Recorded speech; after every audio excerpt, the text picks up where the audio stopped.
rig for night shooting.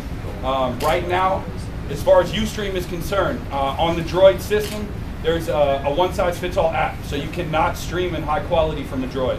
The only way to get a high-quality stream is from an iPhone or iPhone 4 and iPhone 4S, because they specifically make the apps for those phones. There's so many platforms across Droid that if you have a Droid, essentially, like it works for the 1 megapixel cameras all the way up to the 8 megapixel cameras. So basically, you're on a one-size-fits-all app. I've decompiled the one-size-fits-all app, and I'm looking at trying to improve the codecs for higher quality. Apparently, the trouble with that right now is that Ustream, of course, it's proprietary technology. Their coding and their API and everything like that, they don't want to release it. So, they are making. They are hopefully going to come out with something that's high quality for Droid in the future, but mine looks really, really good after I got 4G. It does. It's not HD, but it's close to it. It's close. It's as close as you can get with Punk Voice, but again, iPhone 4S and iPhone 4s with a 4G hotspot. Also, Clear, Sprint, AT&T 4G hotspots out here in DC, very iffy. Apparently, the Verizon works best. So what you can do tomorrow is like real early in the morning when they open, go grab a 4G hotspot, and then when it's all said and done, just go return it. Just use it for the day if you guys really want to. What else? Talk to your people. Like talk to your people that are on your stream. Use your little poll system if you want to. Make them feel involved and interactive. Like make them feel like they're actually a part of what you're doing.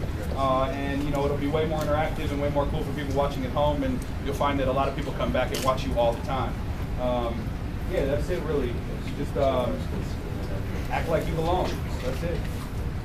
All right. Is that notepad still being passed around? Okay. Okay. Yeah.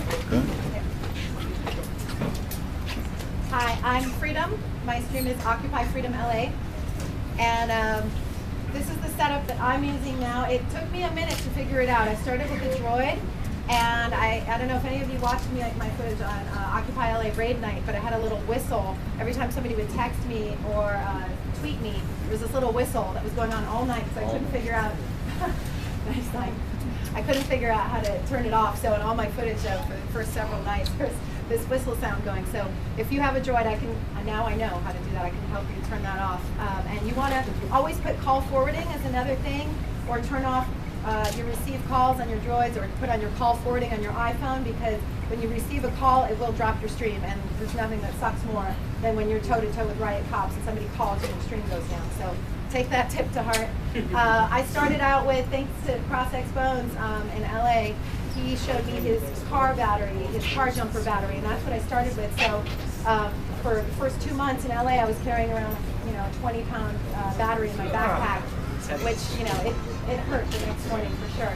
But it was worth it to bring people the story. I had like 15,000 people watching on Raid Night. It was very exciting to watch people from all over the world being engaged, and you're really bringing people the story from the front line. So I think it's an important thing that we're doing, documenting history. But now I've evolved, thanks to this trip actually, because I couldn't bring the car battery on the plane.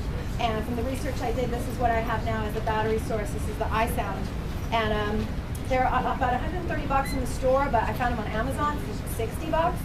And it has 5 USB ports, which is nice. They don't charge very well. This is my first time using them here, so I'm kind of getting to know them, but so far so good. I've been using this one all day, and it's just about halfway used, so it's actually pretty decent. And then I have the Verizon 4G hotspot, which has become a necessity because, like Spencer, I was at the Rose Parade, and my stream kept going down, and thanks to my buddy from Occupy San Diego, he got me onto his 4G hotspot, and it was just night and day. So that's where I learned, and it's, we're making it up as we go along. We're learning from each other.